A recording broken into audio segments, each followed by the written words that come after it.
എനിക്ക് അമ്മയില്ല, അച്ഛനില്ല, മക്കളില്ല. എന്നെ കല്യാണം കഴിച്ചുകൊണ്ട് വന്ന് എനിക്ക് മക്കളായിട്ടില്ല. ഞാൻ അന്ന് തൊട്ട് ഇന്ന് വരെ കൂലിവേല ചെയ്ത് ജീവിച്ചോരാ. പിന്നെ ഒരു അഞ്ചൻ വീട്ടിൽ നിന്ന് ജോലി ചെയ്തതാ. അവിടെ രണ്ട് തടിയന്മാരുടെ ഇടയ്ക്ക് നിന്ന് ഒരു അമ്മയുടെ കൂടെ നിന്ന് ഞാൻ ജീവിച്ചതാ. 5 വർഷമായി ആ വീട്ടിൽ വന്ന് നിന്നിട്ട്. ഇപ്പം പറ്റിയത് ഏതും കൊള്ളൂല്ല.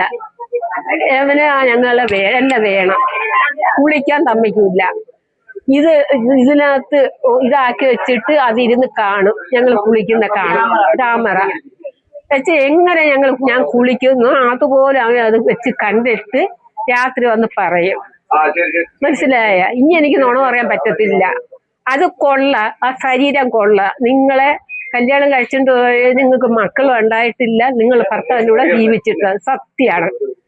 ഞാൻ അങ്ങനെയുള്ള അയകൂടെ പറഞ്ഞ് ഞാൻ അങ്ങനെയുള്ള ആളല്ല. ഞാൻ കൂലിവേല ചെയ്താലും അഞ്ചക്കാരൻ അഞ്ചച്ചെന്ന് തിരക്ക് ഞങ്ങൾ എങ്ങനെ ഞാൻ ജീവിച്ചെന്ന് ആ നിൽക്കുന്ന വീട്ടുകാരോട് ചോദിച്ചാൽ അവർ പറഞ്ഞു തരും. നിന്നോടെ പറയണ്ട, നിന്നെ എനിക്ക് കണ്ടപ്പോ എനിക്ക് നല്ലത് കൊണ്ട് വന്ന തൊട്ട് നിന്നെ എനിക്ക് വേണം. മനസ്സിലായോ? അന്നേരം ഈ സ്ത്രീയൊക്കെ ഇവരും കൂടെ തന്നെ വന്നിട്ട് 2 ലക്ഷം രൂപ ഈ സ്ത്രീയുടെ കൊടുത്തു. ഈ പെണ്ണുമ്പോഴൂടെ അവന്റെ ഭാര്യയാണ് ഇരിക്കുന്നത്. 2 ലക്ഷം രൂപ ഞാൻ നിന്ന വീട്ടില്ല. കമ്മല്, മാല, മോതിരം, ഇനി ഇത്രയും വേണം. ഞാൻ എവിടെങ്കിലും പോയി എനിക്ക് ജീവിക്കേണ്ടക്കളെ. എനിക്ക് വീടില്ല, കൂടില്ല. എനിക്ക് ഒരാങ്ങളെ ഉണ്ട്, അവന് സുഖമില്ലാത്ത. അവൻ എന്നെ കൊണ്ടുപോകാൻ പറ്റത്തില്ല. അവന്റെ ഭാര്യ സമ്മതിക്കത്തില്ല എന്നെ കൊണ്ട് നിർത്താൻ.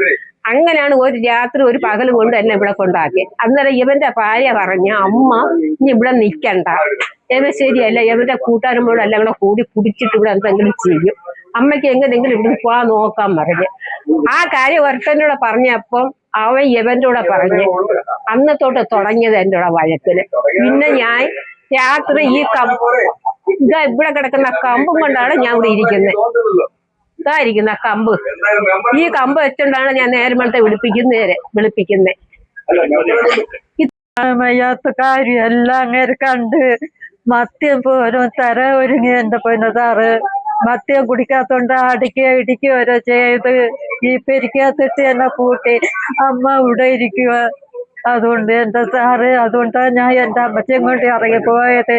രാത്രി ഇവിടെ നിന്ന് പോകാൻ ഒരുങ്ങിയത്. രാത്രിയാകുമ്പോ ആളുപേരും എല്ലാം കയറി വരുക.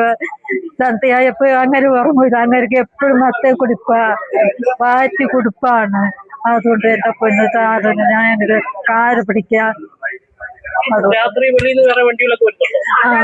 രാത്രി ആകുമ്പോ തുണികളെല്ലാം ഊരിക്കളഞ്ഞിട്ട് അങ്ങനെ പോട്ടെ. അങ്ങനെ കാണാനുള്ള കാര്യം എല്ലാം കണ്ട് എന്നെ അടിക്കുകയും കൂടെ ചെയ്ത് പിന്നെയാണ് സാറ് വിട്ടത്. മദ്യം വരെ എന്നെ കുടിപ്പിക്കാൻ നോക്കുക. ഞാൻ മദ്യം കുടിക്കത്തില്ല, എനിക്ക് ആരും ഇല്ലാത്ത ഞാനാണ്.